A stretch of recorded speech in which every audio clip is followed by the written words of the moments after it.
Hello everyone, very warm and very cheerful welcome to all of you. मैं हूं Yashasvi Vyas from Resonance pre medical department. तो बच्चों, आज हम स्टार्ट कर रहे हैं सेक्सुअल रिप्रोडक्शन। हमने जैसा कि लास्ट लेक्चर में स्टार्ट कर दिया था, आज हम फर्दर उसी लेक्चर्स के आगे प्रोसीड करने वाले हैं। हमारा चैप्टर नंबर चल रहा है क्लास 12th का chapter number 1, reproduction in organism, जंतुओं में जनन, जिसकी हम बात करते हैं। तो देखिए बच्चों, कल इससे पहले वाला जो लेक्चर था उसमें हमने पूरा वेजिटेटिव प्रोपगेशन पे बात कर ली थी। ये सारा पार्ट हमारा हो चुका था, राइट। ये सारी चीज़ें हम कंप्लीट कर चुके थे। युग्मक जनन हमने देखा था, जिसमें मैंने आपको बताया था एक समयुग्मक होते हैं और एक विषम युग्मक होते हैं। समयुग्मक के अंदर क्या होते हैं? आइसोगैमेट्स। आइसोगैमेट्स का मीनिंग क्या होता है? जिनके पास में सेम गैमेट्स होते हैं, यानी कि नर तथा मादा दोनों में आप उनको क्लासिफाई नहीं कर सकते हो। देखिए अब इसके बाद में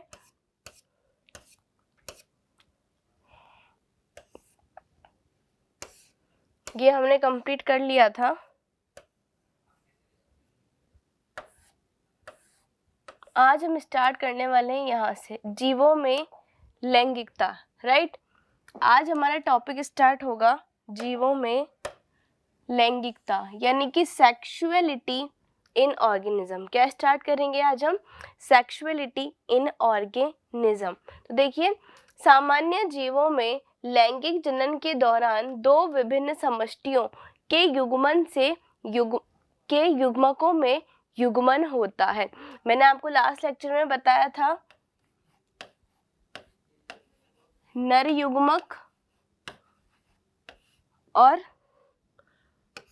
मादा युग्मक, नर युग्मक और मादा युग्मक, इन दोनों के बीच में क्या होगा? सबसे पहले निषेचन, और निषेचन के परिणाम स्वरूप क्या होगा? इनमें किसका निर्माण होगा? युग्मनज का। युग्मनज को इंग्लिश में क्या बोला जाता है?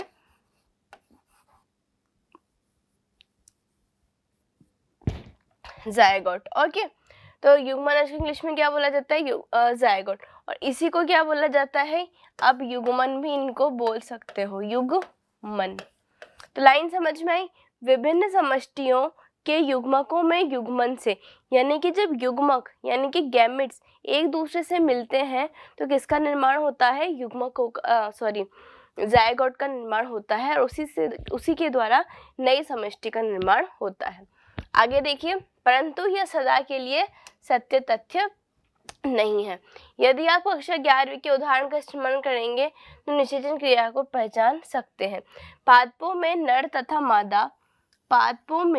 तथा मादा दोनों जनन संरचनाएं पाई जाती है, परंतु जब एक ही पादप में दोनों नर तथा मादा जनन संरचनाएं पाई जाती है तो उसे क्या बोला जाता है? तो उसे बच्चों बोला जाता है द्विलिंगी। क्या बोला जाता है? द्विलिंगी। इंग्लिश में अगर मैं बात करूं तो मैं इसको क्या बोलूंगी इंग्लिश में? Bisexual, right. क्या बोलूंगी मैं उसे? बाइसेक्सुअल। बाइसेक्सुअल का मीनिंग क्या होता है? जिसके पास में दोनों सेक्स है, दोनों लिंग है, नर तथा मादा दोनों है। तो उसी क्या क्या क्या बोलते हैं? अब हम एक ही पादप में उपस्थित होंगे तो हमने एनिमल किंगडम में भी तो पढ़ा था ना, जिसमें मेल तथा फीमेल ऑर्गेनिज्म एक में ही उपस्थित थे। आया सभी को याद? अब दूसरा है, जब वह भिन्न पादपों पर हो तो वो क्या कहलाता है? तो वो कहलाता है एकलिंगी। यानी कि जब ये एक ऑर्गेनिज्म है, इसमें नर भी है और इसमें मादा जनन अंग भी है, तो ये क्या कहलाएंगे? ये कहलाएंगे द्विलिंगी। क्लियर इतनी बात? लेकिन अगर नर अलग है और मादा अलग है तो ये क्या कहलाएंगे बच्चों? ये कहलाएंगे एकलिंगी। आई होप आपको ये बात समझ में आ गई होगी। एकलिंगी का मतलब एक लिंग और द्विलिंगी का मीनिंग दोनों लिंग। आगे देखिए,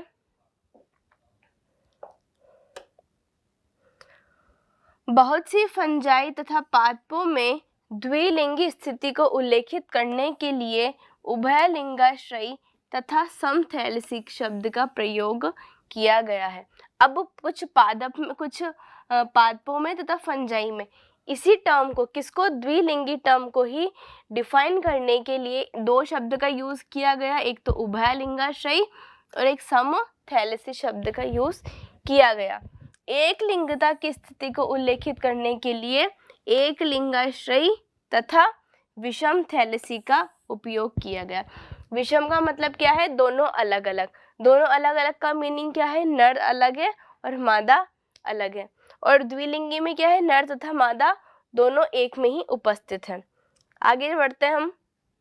पुष्पीय पादपों में एक लिंगी नर पुष्प पुंकेसरी होता है, अर्थात पुंकेसर यानी कि परागकण। परागकण क्या होते हैं, जब परागकण, नर के परागकण मादा के रिप्रोडक्टिव पार्ट पर, जनन पथ पर जाते हैं, तभी जाकर क्या होता है, उनके बीच में निषेचन होता है और तभी जाकर किसका निर्माण होता है, फूल का, फ्लावर का निर्माण होता है। राइट, तो देखिए, वहन करने वाला जबकि मादा पुष्प स्त्री केसर अर्थात स्त्री केसर धारण किए रहता है। क्या बोला जा रहा है, पुष्पीय पादपों। पुष्पीय पादपों का मीनिंग क्या है, फ्लावरिंग प्लांट, जो कि फ्लावर को, जो कि फूल को, पुष्प को उत्पन्न करते हैं। उनमें एक लिंगी नर पुष्प यानी कि पुंकेसरी, उनके पास में क्या है, पुंकेसर होगा, अर्थात परागकण होंगे उनके पास में। जबकि मादा पुष्प, आपका सेकंड चैप्टर है sexual reproduction in flowering plants, पुष्पीय पादपों में लैंगिक जनन, उसके इन लाइंस के बारे में डिटेल में आपको वहां पर देखने को मिल जाएगा। तो देखिए, तो इस तरीके से उसमें स्त्री केसर होती है और एक पुंकेसर होते हैं। कुछ पुष्पीय पादपों में एक अकेला पादप उभयलिंगाश्रयी, नर तथा मादा दोनों लिंग। क्लियर इतनी बात। उभयलिंगाश्रयी का मीनिंग समझ में आ रहा है सभी को। उभयलिंगाश्रयी का मीनिंग हो सकता है और इनमें पैदा होने वाले पुष्प एक लिंगी तथा द्विलिंगी दोनों हो सकते हैं। बात दोनों की बता रखा है कि हो भी सकते हैं और नहीं भी हो सकते। जबकि मादा पुष्प स्त्री केसर अर्थात स्त्री केसर धारण करता है, जबकि जो फीमेल रिप्रोडक्टिव पार्ट है वो किसको धारण करके रखेगा, स्त्री केसर वाले पार्ट को। आगे देखिए,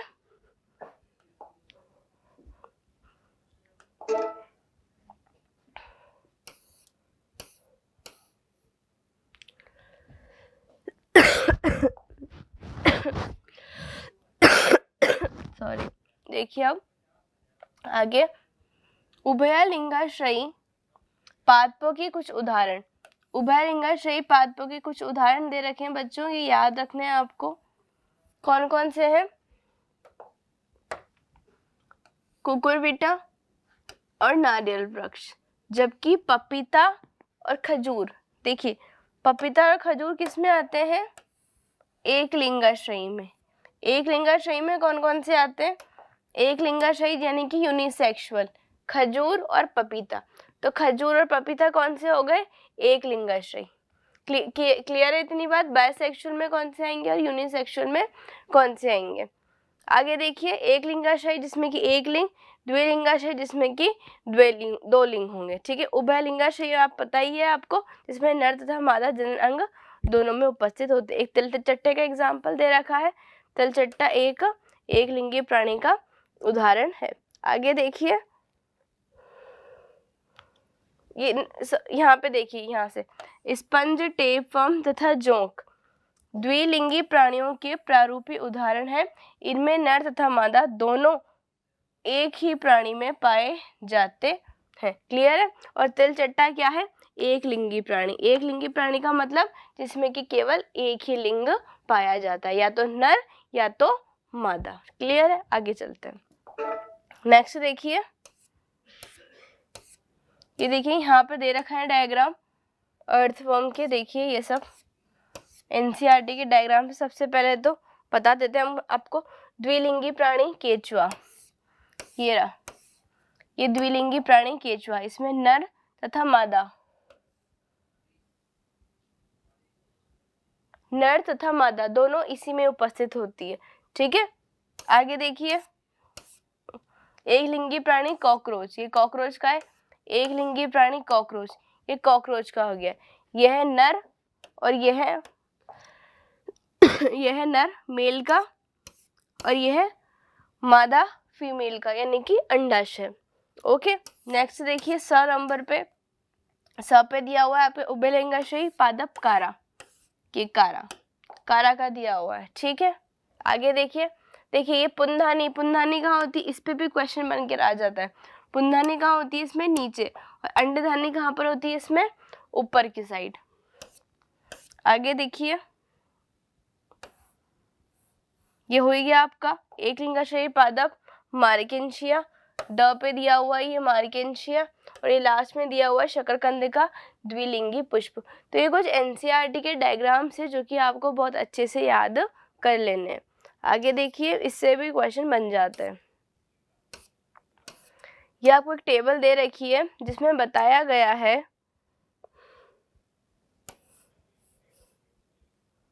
ये एक टेबल दे रखी है बच्चों, जिसमें आपको बताया रखा है कि इनके जो गुणसूत्र यानी कि जो क्रोमोसोम्स नंबर है वो हैप्लॉइड कंडीशन में कैसे होते हैं और डिप्लॉइड कंडीशन में कैसे होते हैं।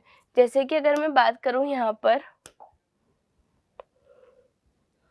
मनुष्य की, हम सबसे पहले बात कर लेते हैं, ठीक है, ह्यूमंस की, क्योंकि ह्यूमंस का हम वेल नोन है, हम जानते हैं। तो उसमें गुणसूत्र 2n संख्या में, 2n का 2 इंटू n, और n का मीनिंग क्या होता है, नंबर ऑफ क्रोमोसोम्स। तो यहाँ पर कितने होते हैं, टोटल 46। अगर हैप्लॉइड की बात करोगे तो आप कैसे हो जाएंगे, वो 23। क्लियर है इतना हैप्लॉइड कंडीशन में। और ये कौन सी है, ये इनकी डिप्लॉइड कंडीशन। ठीक उसी तरीके से घरेलू मक्खी में डिप्लॉइड कंडीशन होती है, चूहे में हैप्लॉइड कंडीशन है, कुत्ते में 78 टोटल नंबर ऑफ क्रोमोसोम्स है। इस तरीके से आपको मनुष्य का याद कर सकते हैं आप ऑफियोग्लॉसस, फल मक्खी, इनका किसी किसी का आप थोड़ा सा ध्यान में रखिए क्योंकि एनसीईआरटी ने दे रखा है तो क्वेश्चन पूछे जा सकते हैं। चलिए आगे बढ़ते हैं अब हम नेक्स्ट, युग्म संरचना के दौरान कोशिका विभाजन। अब देखिए, जब युग्मकों की संरचना बनेगी, जब फॉर्मेशन होगा, तब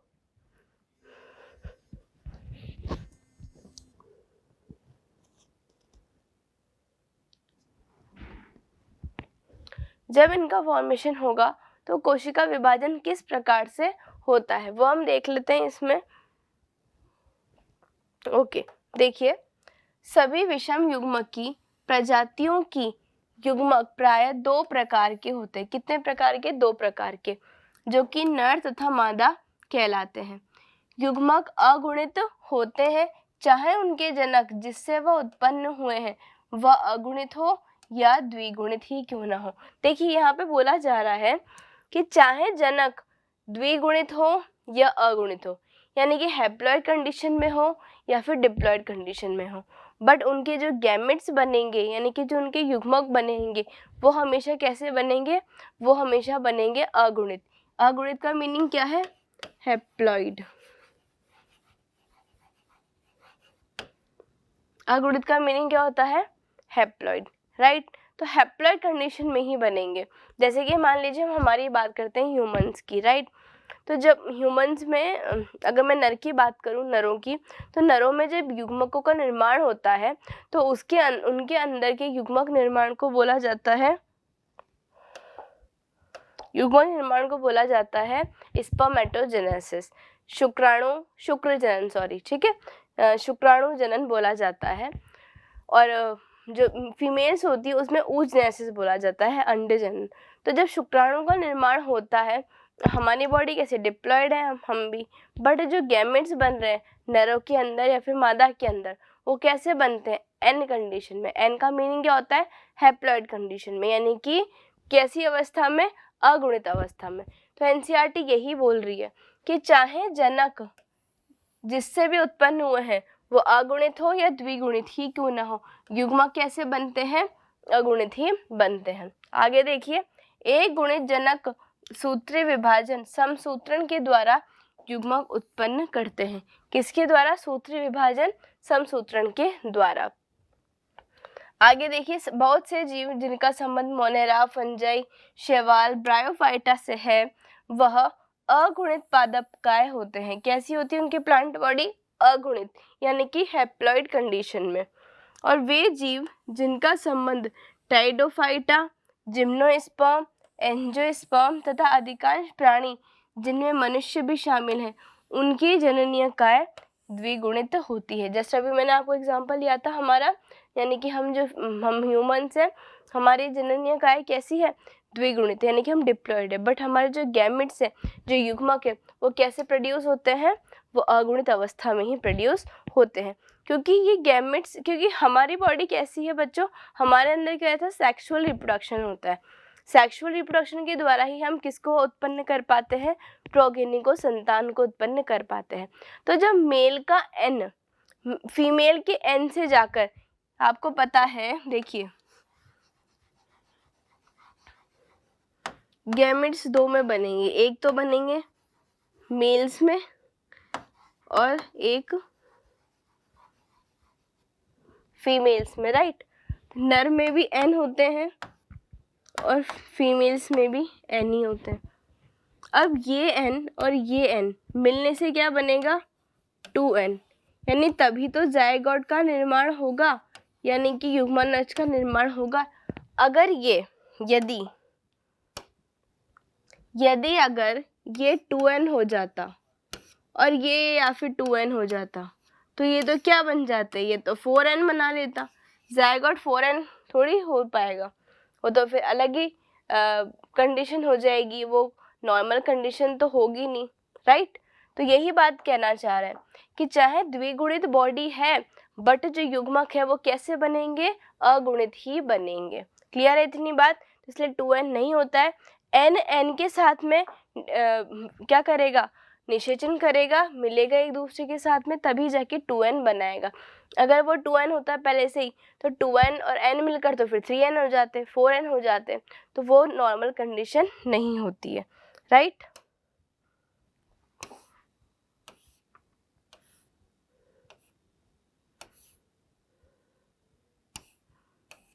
ओके, आगे बढ़ते हैं अब हम।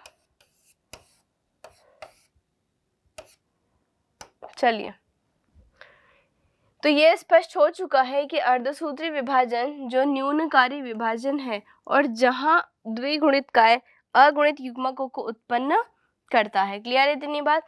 द्विगुणित जीवों में अर्धसूत्री कोशिका अर्धसूत्री विभाजन से होकर गुजरती है। अर्धसूत्री विभाजन का मीनिंग क्या होता है इंग्लिश में? मियोसिस। क्या बोला जाता है इसे? मियोसिस। तो मियोसिस के अंत में गुणसूत्रों का केवल एक सेट, यानी प्रत्येक युग्मक से निगमित करता है। वही चीज बोली जा रही है जो जस्ट मैंने आपको अभी बताई है। आगे देखते हैं। वो सारणी हमने देख ही ली है। चलिए, युग्मक स्थानांतरण बात करते हैं अब हम युग्मक स्थानांतरण की। अभी तक हम बात कर रहे थे युग्मकों के निर्माण की, यानी कि युग्मकों का निर्माण कैसे होगा, वो बनेंगे कैसे, उनके बीच में कोशिका का विभाजन कैसे होगा। अब हम क्या पढ़ेंगे कि अब युग्मक तो बन गए, उनका फॉर्मेशन हो चुका है, अब वो आगे स्थानांतरण कैसे करेंगे, क्योंकि जब तक स्थानांतरण नहीं होगा तब तक क्या होगा? तब तक निषेचन नहीं हो पाएगा। युग्मक स्थानांतरण, इनके निर्माण के पश्चात नर तथा मादा युग्मक कायिक रूप से एक दूसरे के निकट आते हैं ताकि निषेचन की क्रिया संपन्न हो सके। क्लियर है इतनी बात? आगे देखिए। अधिकतर जीवों में नर युग्मक चलनशील तथा मादा अचल तथा स्थानबद्ध होते हैं। इंपॉर्टेंट ये लाइन, इनसे क्वेश्चन बनता है। क्या? अधिकतर जीवों में नर युग्मक कैसे होते हैं? मोटाइल, यानी कि मूवेबल, चलनशील, एक जगह से दूसरी जगह पर जाने वाले, तथा मादा कैसी होती है? अचल, स्टेशनरी, एक ही जगह पर रहने वाली होती है। कुछ फंजाई और शैवालों में असाधारण रूप से दोनों किस्मों के युग्मक चलनशील होते हैं। 1.7 में दिया हुआ है। ये देखिए यहाँ पर। आगे देखिए, इन्हें एक ही माध्यम की आवश्यकता होती है जिससे होकर नर युग्मक गति करता है। यानी कि किसकी जरूरत होगी? इनको किसी माध्यम की आवश्यकता होती है।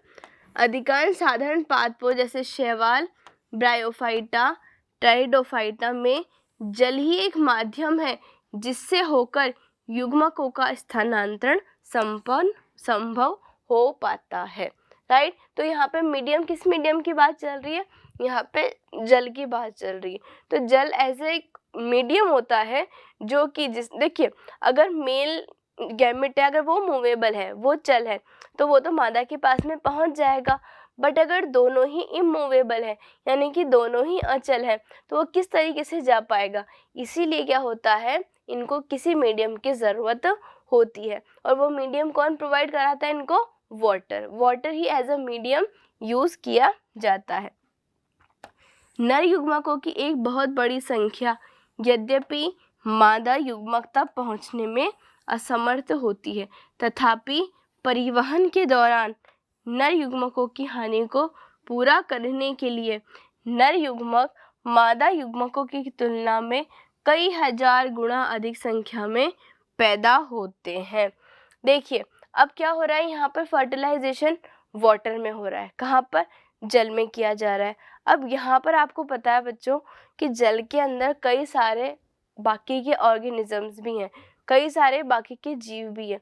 तो हो सकता है उन जो गैमेट्स को रिलीज किया जा रहा है नर के द्वारा, वो उन गैमेट्स को खा जाए अदर ऑर्गेनिज्म, या फिर हो सकता है कि मादा की बॉडी में जाने से, यानी निषेचन होने से पहले उनको ख़त्म कर दिया जाए, किसी के द्वारा खा लिया जाए, या किसी की वजह से वो ख़त्म कर दिए जाए।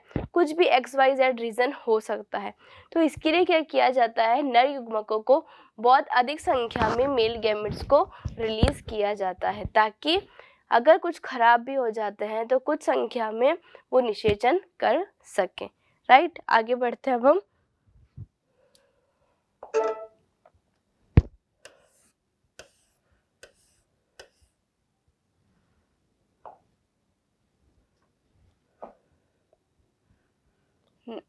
गुणा अधिक संख्या में पैदा होते हैं। बीजीय पादपों में परागकण नर युग्मकों के वाहक के रूप में कार्य करते हैं। बीजीय पादपों में, सीडेड प्लांट्स में जो परागकण होते हैं वो नर युग्मकों के वाहक के रूप में भी कार्य करते हैं, तथा अंडक में अंड होते हैं। परागकण पराग कोश में उत्पन्न होते हैं, अतः निषेचन संपन्न हो उससे पहले ही यह परागकण वर्तिकाग्र में स्थानांतरित हो जाने चाहिए। देखिए, ये मैं आपको बता देती हूँ। वैसे आप जो आपका सेकंड चैप्टर है उसमें इनके बारे में आप पढ़ेंगे।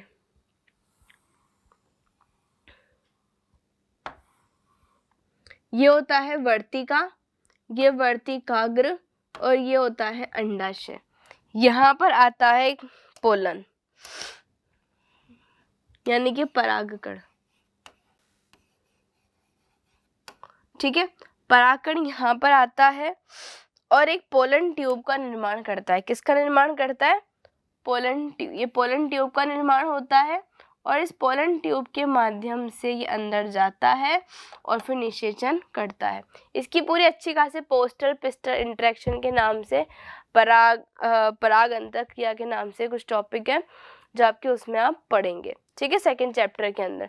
तो क्या बात बताना चाह रही है एनसीईआरटी आपको कि परागकण वर्तिकाग्र में स्थानांतरित हो जाए ताकि निषेचन ठीक प्रकार से हो सके। आगे देखिए, द्विलिंगियों में स्वतः निषेचनीय पादप जैसे मटर में पराग कणों का वर्तिकाग्र पर स्थानांतरण अपेक्षाकृत सरल होता है, क्योंकि इनमें परागकोश तथा वर्तिका एक दूसरे के निकट होते हैं। परागकोश और वर्तिका अगर एक दूसरे के पास पास होंगे, आपको नजर आ ही रहा है, एक दूसरे के पास पास है, तो आराम से निषेचन इजीली तरीके से हो जाता है। परागकण जैसे ही झड़ने लगते हैं उसके तुरंत बाद ये वर्तिकाग्र के संपर्क में आते हैं। जैसे ही झड़ने लगते हैं तो वैसे ही वर्तिकाग्र के संपर्क में आते हैं। वर्तिकाग्र कौन सा है? ये है वर्तिकाग्र,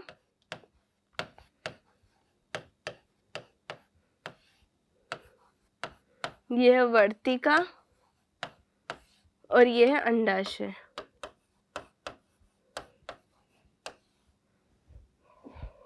आगे देखिए, परंपरागणित पादपों में जिसमें एक लिंगाश्रयी पादप शामिल है, इस विशिष्ट घटना को परागकण यानी कि पॉलिनेशन कहते हैं। क्या होता है पॉलिनेशन?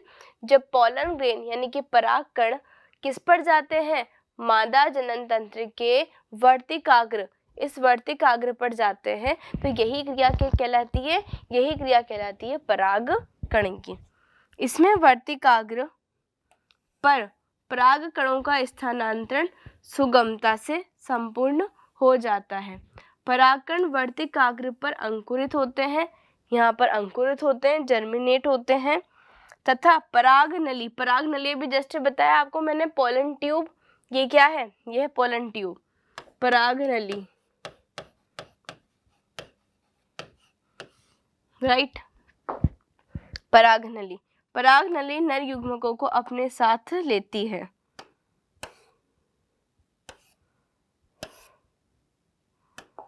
अपने साथ लेती हुई अंडक के भीतर प्रवेश कर जाती है। अंडक हो गया, अंडाशय में अंदर चल जाती है और अंड के पास नर युग्मकों को अपने से बाहर निकाल देती है। एक लिंगाश्रयी प्राणियों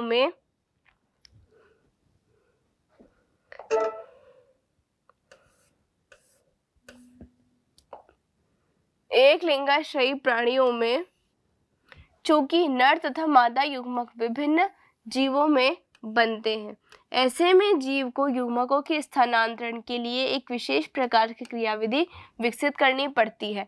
लैंगिक जनन में इस सर्वाधिक विशिष्ट घटना के लिए निषेचन हेतु सफलतापूर्वक स्थानांतरण तथा युग्मकों का साथ साथ आना अनिवार्य होता है, क्योंकि अगर वो सफलतापूर्वक एक दूसरे के पास नहीं आएंगे तो उनमें निषेचन नहीं होगा।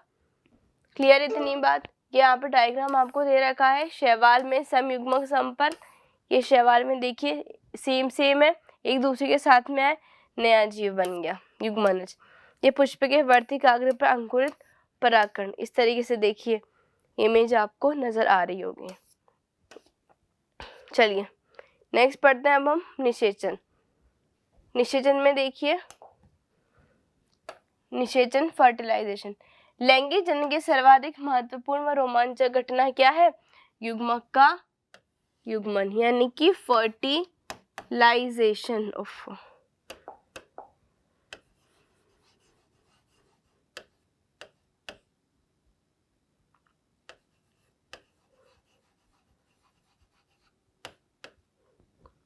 फर्टिलाइजेशन। यह प्रक्रिया युग्मक संलयन यानी कि साइनोगैमी कहलाती है। Syngamy, right, syngamy. सिंगैमी कहलाती है। सिंगैमी का मतलब युग्मकों का संलयन, जिसके परिणाम स्वरूप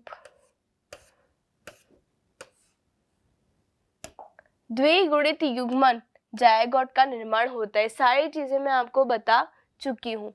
इस प्रक्रिया के लिए निषेचन फर्टिलाइजेशन का उपयोग किया गया है।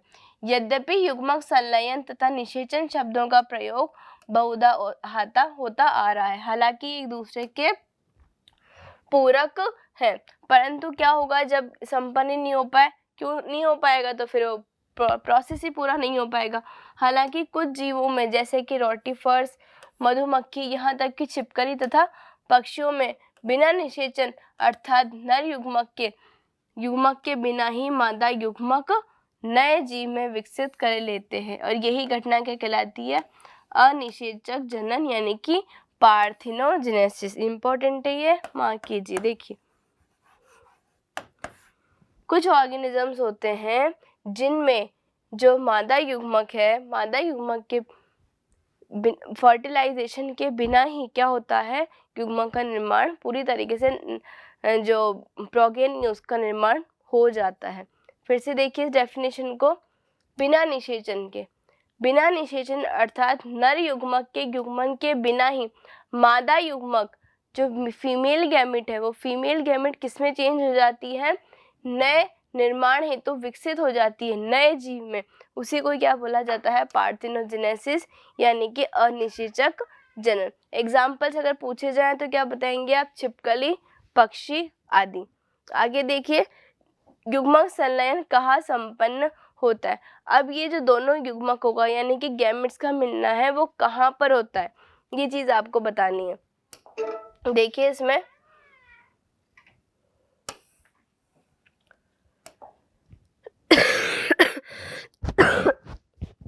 अधिकतर जलीय जीवों में, जैसे कि अधिकतर शैवालों, मछलियों और यहाँ तक कि जल स्थिर चल प्राणियों में युग्मक संलयन बाहरी माध्यम जल में अर्थात जीव के शरीर के बाहर संपन्न होता है।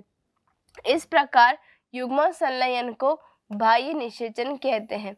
अब निषेचन दो प्रकार का होता है, एक बाह्य निषेचन और एक होता है आंतरिक निषेचन। घेरा आंतरिक निषेचन यानी कि इंटरनल फर्टिलाइजेशन, बहुत सिंपल सा है। बाह्य निषेचन जो शरीर के बाहर होता है और आंतरिक निषेचन जो शरीर के अंदर होता है। जो बाहरी निषेचन है उसमें जो सर्वाइवेबिलिटी है यानी कि जो जीने की जो प्रोबेबिलिटी है वो उतनी ही कम होती है, जबकि जो बॉडी के अंदर होता है आंतरिक निषेचन, उसकी जो प्रोबेबिलिटी होती है उतनी अधिक होती है, क्योंकि बाहर के एटमॉस्फेयर में तो कई सारे ऑर्गेनिज्म है जो कि गैमेट्स को, युग्मकों को खा सकते हैं, ख़त्म कर सकते हैं, बट यहाँ पर जब बॉडी के अंदर होता है तो वहाँ पे उनकी उत्तरजीविता जो होती है, सर्वाइवेबिलिटी उतनी ही बढ़ जाती है। तो देखिए यहाँ पर एक्सटर्नल फर्टिलाइजेशन और इंटरनल फर्टिलाइजेशन के बारे में लिखा हुआ है पूरा, जो कि इम्पोर्टेंट है, ठीक है, आपको याद रखना है ये।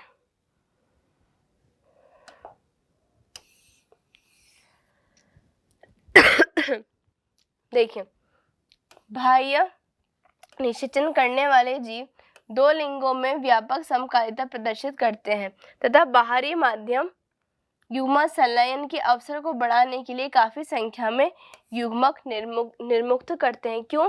क्योंकि यहाँ पे बहुत सारी चीज़ों का, बहुत सारे भौतिक कारणों की वजह से यहाँ पर ज़्यादा उनको गैमेट्स निर्मुक्त करने होते हैं।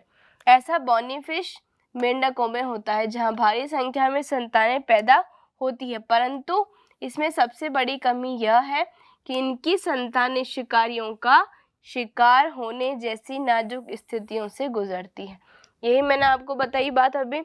और वयस्क होने पर उनकी उत्तरजीविता काफ़ी जोखिमपूर्ण होती है, यानी कि यहाँ पर इनको कोई पेरेंटल केयर नहीं मिल पाती है, जबकि इंटरनल फर्टिलाइजेशन के अंदर, आंतरिक निषेचन के अंदर उनको उत्तरजीविता मिल पाती है, पेरेंटल केयर मिल पाता है, जबकि बाह्य निषेचन में वो चीज़ नहीं मिल पाती। तो लाइन इम्पॉर्टेंट है, क्वेश्चन आता है तो याद रखिएगा। आगे देखिए, इंटरनल फर्टिलाइजेशन में बहुत सारे स्थलीय जीवों में, जैसे कि फंजाई, उच्च श्रेणी के प्राणी जैसे कि सरीसृप, पक्षी, स्तनधारी, ब्रायोफाइट, सैडोफाइट, जिम्नोस्पर्म, एंजियोस्पर्म, इनमें युग्मक संलयन जीव शरीर के भीतर संपन्न होता है। अतः यह प्रक्रिया क्या कहलाती है? आंतरिक निषेचन कहलाती है, जब शरीर के भीतर होता है। इन सभी जीवों में अंडे की रचना मादा के शरीर के भीतर होती है, जहाँ पर वह नर युग्मक से संगलित कर जाते हैं। इसके अंदर नर युग्मक कैसे होते हैं? चलनशील, और उन्हें अंडे के साथ युग्मन करने के लिए अंडे तक पहुंचना होता है। इस प्रक्रम हेतु जो शुक्राणु पैदा होते हैं उनकी संख्या विशाल होती है, परंतु जो अंडे उत्पन्न करते हैं उनकी संख्या अपेक्षाकृत कम होती है। बीजीय पादपों में यद्यपि अचलनशील नर युग्मक परागनली द्वारा मादा युग्मक तक पहुंचते हैं।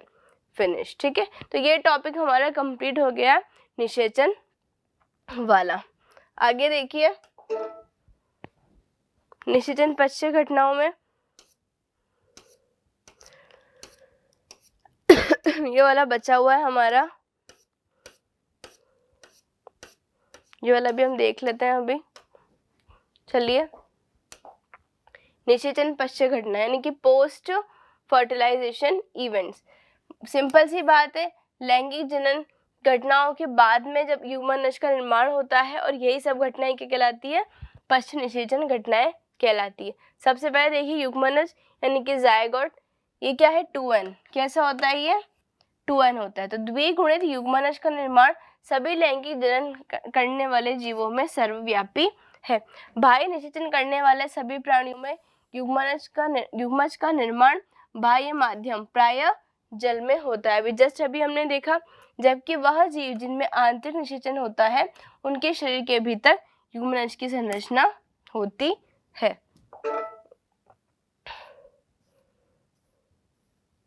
आगे देखिए,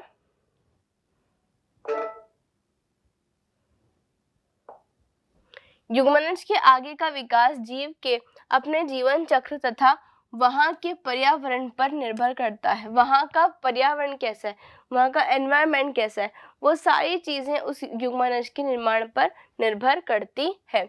फंजाई एवं शैवाल से संबंधित जीवों में युग्मनज एक मोटी भित्ति को विकसित करते हैं जो उनके शुष्कन एवं क्षति से उनकी रक्षा करती है।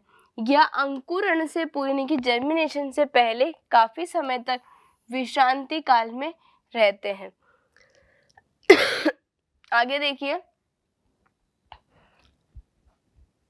युग्मनज एक पीढ़ी से दूसरी पीढ़ी के जीव के बीच की महत्वपूर्ण कड़ी है जो कि प्रजातियों की निरंतरता को सुनिश्चित करती है।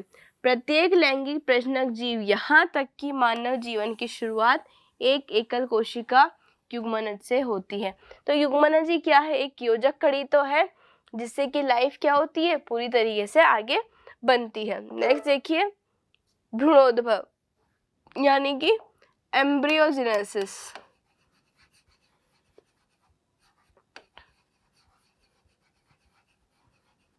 एम्ब्रियोजेनेसिस बहुत सिंपल है, फॉर्मेशन ऑफ एम्ब्रियो, भ्रूण का निर्माण क्या कहलाता है, भ्रूणोद्भव। तो भ्रूणोद्भव क्या कहलाता है, युग्मनज से जो इतनी देर से हम जो बोल रहे हैं कि जायगोट जायगोट जायगोट यानी कि भ्रूण बोल रहे हैं हम, जायगोट यानी कि युग्मनज,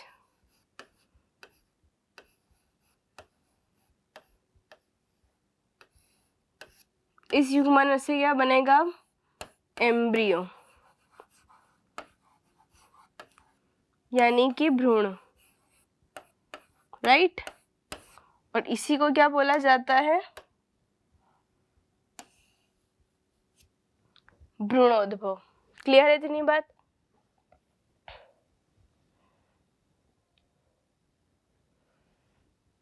भ्रूणोद्भव के दौरान युग्मनज कोशिका विभाजन, समसूत्रण तथा कोशिका विभेदीकरण से गुजरता है।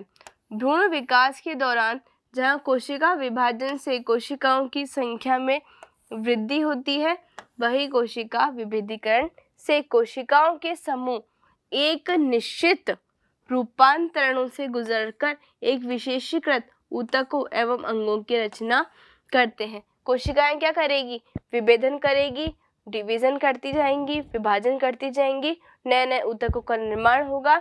जैसे जैसे ऊतकों का निर्माण होगा नई नई कोशिकाएं बनेंगी और नए नए अंगों का फिर निर्माण होता चला जाएगा।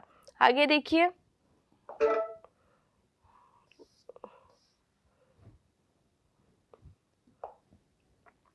प्राणियों को अंडप्रजक तथा सजीव प्रजक श्रेणियों में विभक्त किया गया है। तो देखिए, युग्मनज ने मादा जनक के शरीर के बाहर विकास किया है अथवा भीतर, अर्थात उसका जन्म निषेचित या अनिषेचित अंडों के द्वारा हुआ है अथवा शिशु के रूप में प्रसव से जन्म हुआ है। इसके आधार पर अंडप्रजक यानी कि ओविपेरस और सजीव प्रजक विविपेरस। तो देखिए, अंडप्रजक प्राणी जैसे कि सरीसृप तथा पक्षी के द्वारा पर्यावरण के सुरक्षित स्थान पर निषेचित अंडे दिए जाते हैं जो कठोर कैल्शियम युक्त कवच से ढके हुए होते हैं।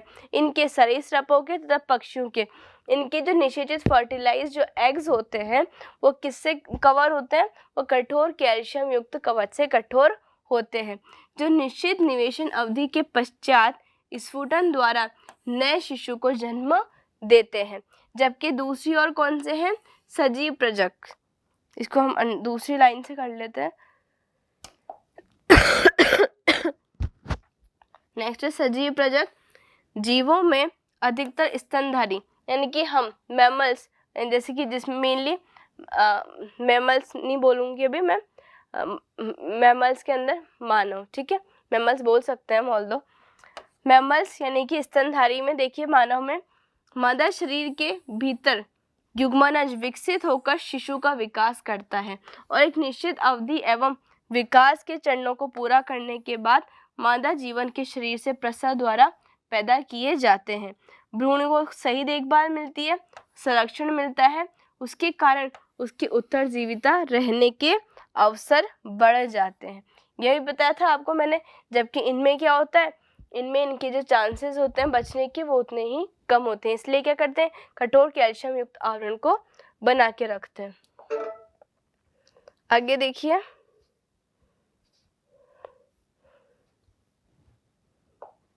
पुष्पीय पादपों में फ्लावरिंग प्लांट्स की बात आ गई।